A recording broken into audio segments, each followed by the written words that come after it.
Hi, I'm Ted Raddick with the Courier Sports Department. I'm here with Dave Hahneman and Brandon Schreider. Welcome to Week 3 of Chalk Talk, presented to you by our sponsor, Rhodes State College. Be sure and check out their website at rhodesstate.edu. Brandon, let's do a quick recap of last week. What impressed you? Arlington again. Another, I think, 30-plus point win.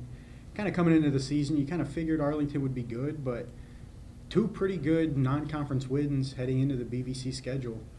And then for LB as well, losing another heartbreaker. They played two tough non-conference games, and I think they lost them both by a combined 3 points? 2 points. 2 points, two one-point losses. So, LB should still be all right considering in the BVC, but you never want to start 0-2. And then even just a shout-out to Upper Sandusky as well. I think they're only one of 7 area teams to start off the year 2-0. Obviously playing Mount Gilead last week, you kind of figured they'd get that win, but still 2-0 for the first time since, I think, 2013. So. Right. Yeah, I saw Arlington last week against Ada and quarterback Jacob Russell, 13 of 14 for 196 and 3 TDs. That'll work. Dave, Finley High needs to get off the schneid, and they are traveling to Toledo start. Right. Back-to-back overtime losses.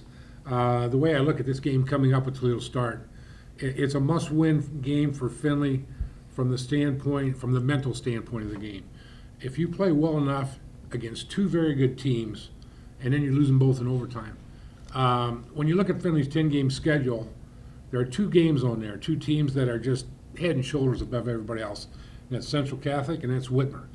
And I think Finley has proven in the first 2 weeks they can compete with any of the other 8 teams on their schedule. But the only thing they don't have yet is a win. And what can happen in a situation like this with 2 overtime losses, it becomes a mental thing. And if you continue that trend, you get this defeatist attitude that we can't win.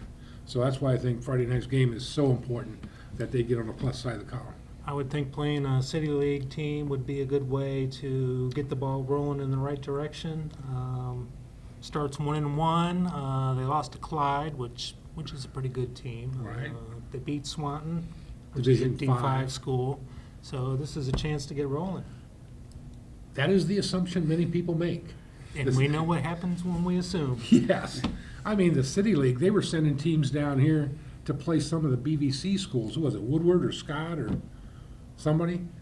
So the City League got into this real funky low position, but they're coming back. The coaches are staying longer. The kids they're getting more kids out.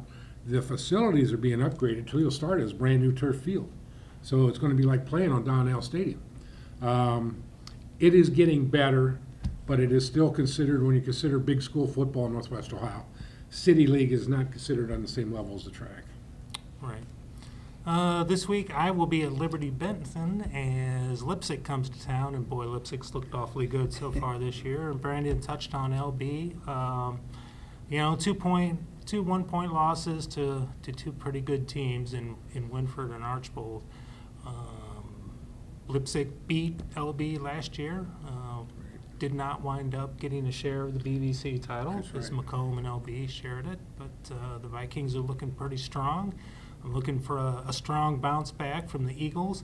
They have 31 sophomores on their team. That's where their future lies, but their present isn't over with yet. They have a chance to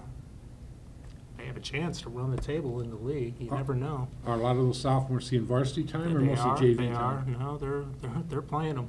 Wow. So, Brandon, what are some of the other top games we have coming up this week? We got another pretty good BVC matchup with Macomb and Van Buren. Obviously, Macomb is 2-0. They're typically kind of the class of the BVC. They're usually near the top. But Van Buren, after a kind of a surprising loss maybe in week 1, Brady Rader rebounded with a good, strong week 2. So that should be one of the better BVC games. I think Lowe and Schrader from Macomb, 400 total yards and 5 touchdowns between the 2 of them. Right. So really the key there is whether or not Rader can pick apart a Macomb defense that's typically pretty strong. Then we got Mohawk and Gibsonburg as well. That's two 2-0 teams. Mohawk was actually my N10 pick to start the year. Me too. Sorry, Winford.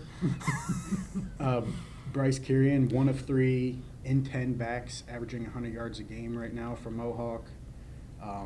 Zach Heyman has caught all 3 touchdowns for Keith Jenkins, so that's a guy to keep an eye on. Yeah, 98-yard touchdown last week. Yeah. That'll work too. I think he's got a sack or 2, maybe even an interception or 2 as well. And then even Cary and Crestview, it's 2 1-1 teams, but Ethan Behringer for Cary taking over for Braden Wintling. He's actually completing less than 50%, but I think it's 5 touchdowns, only 1 interception. Griffin Summit, 7 catches on the year. He's caught 4 of 5 of those touchdowns, though, so that's kind of a combo to keep an eye on in that game. And I'm sure Cary will be competing in the N10 as well towards the end of the year. So, Okay. Be sure and check the Courier.com Friday night and the Courier newspaper on Saturday morning. And once again, we'd like to thank our sponsor, Rhodes State College. That's rhodesstate.edu, and we will see you next week.